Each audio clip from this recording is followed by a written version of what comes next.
Hi folks, I'm Bob Sunday from Taos Stove. This is kind of an intro. It's my first video. We're going to kind of introduce ourselves and some of the things that I'm producing. A little background on it. Background as far as me is that my real background is in design and custom woodworking for about the last 38 years. Over the last couple years, I've slowly kind of been enthralled by these little characters that are all sitting here on the table in front of us, the ultralight alcohol stove. They're fascinating. From a design sense, there's just so many things you can take and do with them. And the fact that I'm really driven because about 90%, I hope, on this table is made from recycled materials. You got any of you that know about alcohol stoves, know a lot of them are made from drink cans, beer cans, all kinds of cans, mostly aluminum, sometimes steel. There's a couple designs that I'm working on. One I have on the table here right now that isn't 90%, it's more like 50%. But it has totally fabricated parts. The 50% of it that's been made is fabricated out of aluminum, but not aluminum that's recycled. And we'll talk about that. But I just kind of wanted you to see this, introduce myself to you. We were not going to talk about all of them today. But I will just do a short one right now and run you through the different stoves that I'm making and some of the things behind them. And some of them are going to look real familiar to you. They're basically the kind of stove that they've been carrying on the Pacific Coast Trail and the Appalachian Trail for quite a long time.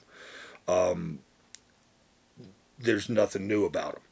But the thing that I think is new about them is that I've just tried to think them out really well and hopefully give you something that you can use.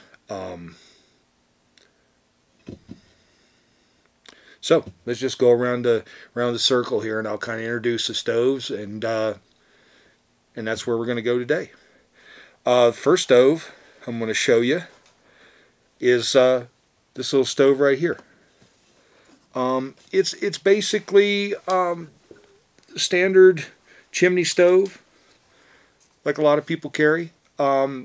What's going on with it is that it has another top of the can slid over it so that it can be used as a pot stand. You can take a pot, set it right on there. It's a side burner. It becomes a pressure stove, actually. Once you close that chimney off, it's a pressure stove. Very similar to this stove, which is just your standard pressure stove. We got the wing bolt in there. Little pot ring. This one will also set, and you can cook with the pot here. And it's a top burner. It does really well with this size pot, which we're going to talk about in another video on baking and why I really like this pot. Some of the things you're going to see different that I do is that I don't wrap wick around my stoves like a lot of people do. Absolutely nothing wrong with it. People wanted the wick, that's fine. For me, being in the woodworking business for 38 years, I've dealt with a lot of chemicals. And I try to stay away from getting into those chemicals any more than I have to, because over a long period of time, you're going to absorb them. And denatured alcohol, which burns in these stoves, it's one of the things I've been using for years. And I just like to be real careful about it. So I don't use wick, because I feel you're holding the stove, and when you put the alcohol on the wick, you're getting it all over you. I use primer pans. It's just a personal thing that I like to use. It's part of my system. So I'm going to put a few of these back where I had them. Now some of the other stove designs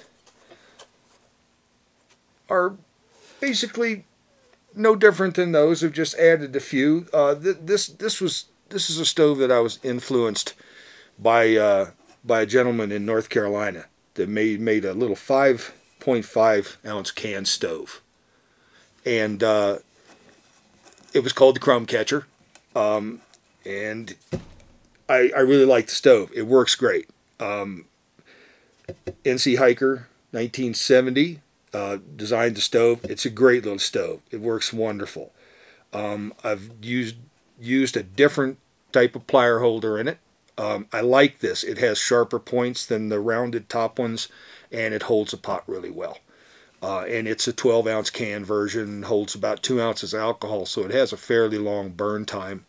It's also jetted. It has jets in the top, underneath, between the pot holders, and it gives a pretty good burn, which we'll show later when we do tests on burning. Another stove that I'm making, and this is the one that we'll be using in our baking videos mostly, it's a wick stove. It has a fiberglass wick in it. It's a 5.5 can doubled up for the fuel bowl, inserted into a 25-ounce can body that creates a water jacket to cool the alcohol. They will, if you really do need to keep them cool, they will geyser, and this this stove with the water jet works really well. Even when it's operational, the water absorbs the heat to the point where you can actually reach over and pick the stove up while it's burning. And it's a long burner. It'll burn for a good hour and a half. So it gives you plenty of time to use it in baking. Another stove, and this one's, I have names for all these, I haven't given them to you, but this one's called the Titan. We think it's more like a spaceship than a stove in some ways. This stove is adjustable. It gives you the ability to start your pot on high and get it boiling, and then put something in it, whatever you're going to cook. Or, heck, you may be just boiling water, then you can just leave it on high. But if you got something that you need to simmer, then you can just turn it down, and it will burn for close to an hour on about an ounce of alcohol.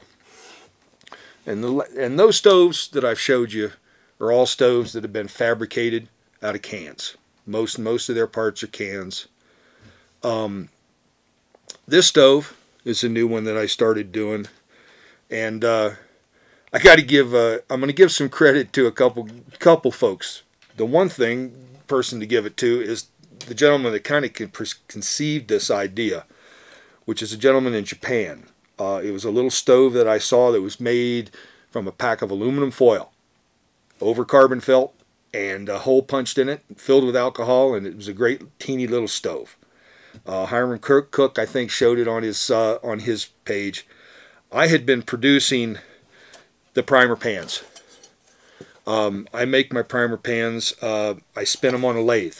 These aren't die cut or die pressed. These are actually spun and shaped with tools, and we'll go on and show that. The night I saw the TZ stove, I was standing with 2 primer pans in my hand messing with them, and I said, well, you know, I could just take 2 primer pans and put them together and punch a hole in it, fill it with carbon felt, and hey, I got a hard-bodied version of what he had made out of the foil. I think it's pretty cool. I like it. It evolved into this stove, which is using the same techniques of building as the primer pans, but this is the Jetson. The bottom of the stove was made from the top and the bottom of a 12-ounce drink can. The top part, which looks very much like a flying saucer, is made from flat sheet aluminum. And I shape it using a process called spinning, where you create a wooden mandrel and you place it on a lathe and you form the metal over it as it spins. And we're going to talk more about that as the videos go along, and we'll show you the process. This little stove is also a carbon felt stove. It uses carbon felt. It's a very nice, safe stove. You flip it over, alcohol won't come out of it. About 7/8 of an ounce of alcohol is all it'll hold, but it'll burn pretty darn close to 25 minutes on that.